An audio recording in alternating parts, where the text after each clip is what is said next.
The two best words in sports. Game 7. Well, in the case of Denver and Minnesota, they certainly lived up to the hype, delivering us an absolute roller coaster of a thriller. The beginning of this game was about as Game 7 as it gets. It only took 13 seconds for Gobert to get called for an illegal screen, and on the other end, Denver sets up their two-man game, to which Cat drops back and smothers Jamal's drive. Basically, what I'm getting at is there was a lot of defense being played. When Porter Jr. attacks, Rudy completely shuts him off. Then when Rudy seals off low post position against Porter, well, he gets his revenge. So Mike's feeling confident and decides to drive at Gobert again, but the defensive player of the year is not having it. Clearly, Minnesota had that paint locked down, meaning the Nuggets had to find other avenues to score, such as utilizing the three ball. Only, that didn't go according to plan either. Jokic brings the ball up and is left on an island, but his jumper doesn't drop. Then a play later, when Jamal pulls up in transition, he too fails to convert. When Jokic sets up for a post-up isolation, the Wolves are going to double him from up top, which leaves Porter with some space, and he can't find the net. And finally, a play later, Gobert jumps out to the ball in a hedge, leaving the paint vulnerable, only for McDaniels to rotate down for a remarkable block. The primary factor behind such a dominant defensive start, though, was Rudy's ability to cover everything. Against pick and roll, he picks up the ball to force a pass before getting back to Jokic to smother his floater. And when he's defending Gordon as a roamer, he steps towards Jokic to bait him into a pass, which results in a turnover. We're halfway through the quarter and Denver has scored 5 points. Thankfully, they could fall back on some stops of their own. They too were locking up that Wolves offense early on, and especially made life difficult for Edwards as he shot just 1 of 5 in the quarter. With that said, poor shooting numbers aren't going to change how much attention they send his way, and when he gets doubled, there's likely a shooter ready to take advantage.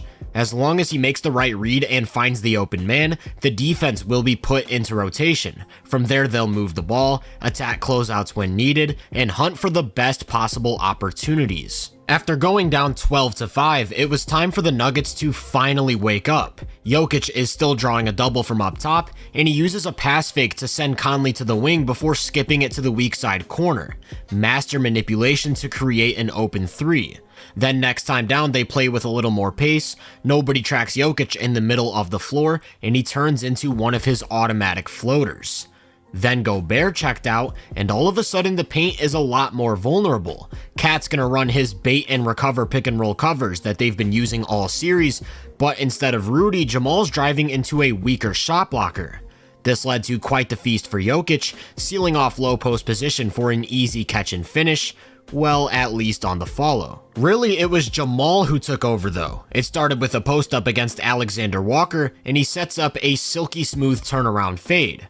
Then next time down, they run an open corner pick and roll, which leaves him with a ton of space to operate. He hesitates to lose Cat on a drive, misses the layup, but Gordon's right there to clean up. When they go to Jokic in the post, same thing with the quick double, and again he fakes one pass before kicking it out, which leaves Jamal with a closeout to attack as he finds some room for a top of the key triple. So they run it again on the last play of the quarter, this time with Jamal just one pass away, and all it takes is a basic read to get another great look from 3. They finished the first with a lead of 5 points, and to start the second, we saw a complete collapse of the Wolves offense, in large part due to some awesome defense. One of the things they were doing was sitting off of Gobert in the short roll, forcing Ant to give him the ball early, and that isn't exactly where he thrives as a player. And as long as they continue to send those doubles at Edwards, the supporting cast would be tasked with making the plays, to which they really started to struggle. Once that happens, Edwards almost has to enter this mode of hero ball where he'll rely on tougher shots that the defense makes him take, and he finished the first half shooting 1 of 7. They really only had one good thing going for them on offense, and ironically enough, it was what Gobert was doing. Especially in the brief time Jokic spent on the bench, he took advantage of that smaller lineup by hunting for mismatches and sealing off position deep in the paint, which resulted in him drawing 3 straight fouls to put his team in the bonus with more than 8 minutes to go.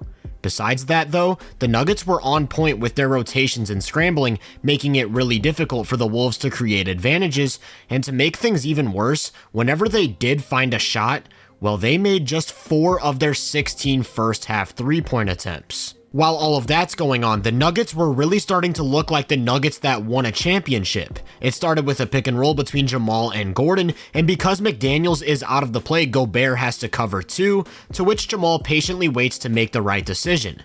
Next time down, they go to the other corner, but not for a Jamal and Gordon pick and roll, rather a Jokic handoff to KCP with nobody in position to pick up the sharpshooter. When everyone starts to get involved, that's when they're at their best. Jamal catches a rhythm and makes shots like this look routine when they run pick and roll, and he gets into the defense on a drive. He beautifully manipulates Gobert into leaving Gordon on the baseline, and right when it looked like things could start to get really out of hand, Towns may very well have saved the Wolves season with some truly crucial buckets. 5 points doesn't seem like much, but when it's in the midst of a huge Nuggets run nearing the end of the half, everything you can get on the board will go a long way. So maybe instead of being down 20 or more, this Jamal attack and transition makes it a 15-point game heading into the break. Some work to be done, but certainly not out of reach. However, Denver picked up right where they left off to start the third, opening the quarter with that empty corner pick and roll as Jamal drives into a floater. Then after a stop, they get out in transition where Jamal floats deep into the corner to find space for a 3. That puts them up 20, the biggest lead of the night. Right at this moment, I'm not sure if it was a shift in the universe or something in the air, but the pendulum started to swing in the complete opposite direction. I don't necessarily think the Wolves did anything differently on defense, though supporting guys for the Nuggets just stopped hitting the shots that they needed to make. But I definitely think they took a more versatile approach to their offense. Instead of everything running through Ant, they started to mix it up a bit more to keep the defense guessing. Then when they do run through Edwards, he's in attack mode, splitting the pick and roll on a drive, drawing help, and kicking it out to McDaniels for a wide open 3. Of course, they could also turn those newfound stops into transition offense. This time Cat trails the play, attacks Jokic off the catch, and gets by him before earning some free throws at the rim. And man, was their defense all the way dialed in. Edwards is absolutely hounding Jamal, and when he thinks he has him beat on a backdoor, here comes Gobert to shut off the rim. They also stuck with their Game 6 adjustment of going under all of the screens that Jokic attempts to use, forcing him to be an outside shooter, and he only made 2 of his 10 threes, so I'd say that worked pretty well. Then whenever he sets up in the post, they make sure to send that double from up top, forcing somebody else to beat them, and that somebody else was not gonna be Michael Porter Jr. That could also apply to Jamal as well. After a scorching hot first half, he really became a non-factor for an extended period, and this offense was starting to run out of options. As I mentioned, the Wolves will use those stops to create easier offense, attacking an unset defense as Ant once again finds McDaniels in that right corner for 3. Then when it slows down in the half court, he's still going to be drawing a double pretty much every time. Like clockwork, he just has to make the right read, and from there, it's more than likely that his guys will take care of the rest, this one resulting in a great look for Conley. Here it is again. He draws 2, hits Reed 1 pass away, who quickly swings it to Cat, and I'm not as focused on whether he makes it or not. The key is that they're consistently getting the shots that they want. While on the other side of things, Denver is taking shots that Minnesota wants them to take, like another Jokic 3, and you could really feel the momentum starting to shift. Especially when Jokic tried to post up Cat and probably should have gotten a foul call, but instead gets his pocket picked, which leads to an easy run out for Edwards to make it a 4-point game. Speaking of Edwards, he made some huge plays during this stretch. On this one, he picks up Jamal from nearly 40 feet out and blows up the high pick and roll with sharp hands. When he gathers the ball, there's nobody left to beat as he once again runs into some free points.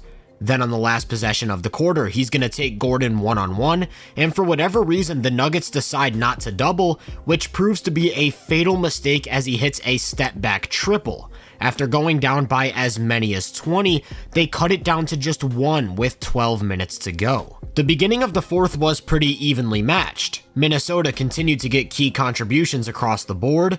Michael Porter Jr. finally showed up with a big-time 3, only for Mike Conley to immediately match it with this ridiculous make at the end of the shot clock. Not quite as ridiculous as what would happen next for the Wolves though, as Rudy Gobert turns into Dirk Nowitzki for a turnaround fade. Gobert played some truly incredible basketball in this fourth. When Ant misses a tough shot, he grabs a second chance, and the Wolves are again in the bonus, so he's headed to the line. Then on defense, he continues to shut off the paint, helping on Jokic in the post, before recovering to Gordon to meet him with verticality. The Nuggets didn't really have access to the rim, and like I said earlier, whenever Jokic comes off a screen, Cat's gonna make a deliberate effort to go under. When the big man's left with space from 3, he finally makes them pay.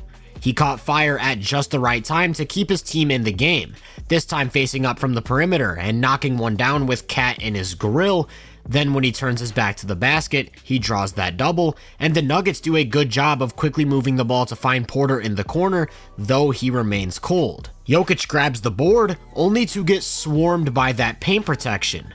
Compare that to when Ant is doubled. He hits Reed one pass away, and all it takes is one attack for the big man to be driving into a soft touch finish. Nas came into the game when Cat picked up his 5th foul, and his contribution was nothing short of vital. As Ant continues to struggle finding the basket, Nas swoops in for a second chance opportunity and draws a foul, and he was doing it on defense as well, picking up Jamal before getting back to Jokic in the post, holding his ground, then obliterating his shot attempt.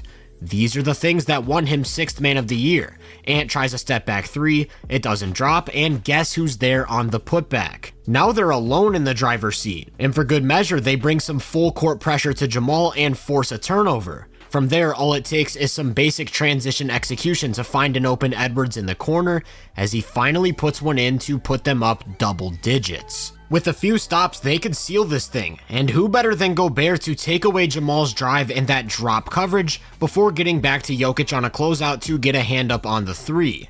Eventually, the Nuggets found themselves trailing by 8 with about a minute and a half to go, desperately needing a triple, and when Jamal misses a tough one, things are starting to look really bleak. However, it wasn't completely over just yet. On the next possession, Jamal gets a quick layup, then on the inbound, Cat isn't able to get it in and actually turns it over, to which Denver quickly gets it to Jokic in the post, and they're able to cut it down to 5 with a minute to go. Desperately needing a stop, this is when it became very clear that Minnesota simply wanted it more. When Conley attacks on a drive, I want you to focus on both Jamal and KCP, standing there, watching the ball, as Cat dives right in between them for a putback that ultimately closes the game. From there, it's only a matter of time until the inevitable arrives, and the Wolves somehow steal this Game 7 on the road to make their first conference finals appearance since Kevin Garnett. After going down 58-38 in that third quarter, they closed the game out with a score of 50-32, getting it done on both ends in one of the most unlikely comebacks you'll ever see. How unlikely, you ask? Well, heading into this one, teams that had been up by at least 15 points at halftime in a Game 7 had gone 21-0, making this the first time it had ever been done. And it didn't take a big performance from Edwards. He was only 6 of 24 from the field. Rather, the collective effort showed just how incredible this team is. Cat made timely bucket after timely bucket and played great defense on Jokic. McDaniels was incredibly efficient offensively while playing multiple different roles on defense. Naz Reid, Mike Conley, big plays on both ends, and of course Rudy Gobert, who held down that paint, fueling the defense that ultimately shut down Denver's approach. Who knows what we'll see against the Mavs, but one thing's for sure, this Timberwolves squad is the real deal. If you enjoyed this breakdown, make sure to drop a like, subscribe, and turn my post notifications on to be first on more content. If you're interested in my more in-depth research, make sure to check out my website and social media profiles. You can find those links in the description. Feel free to let me know down in the comments what you thought of this game. As always, I hope you all have a great day, and I'll catch you guys in the next one.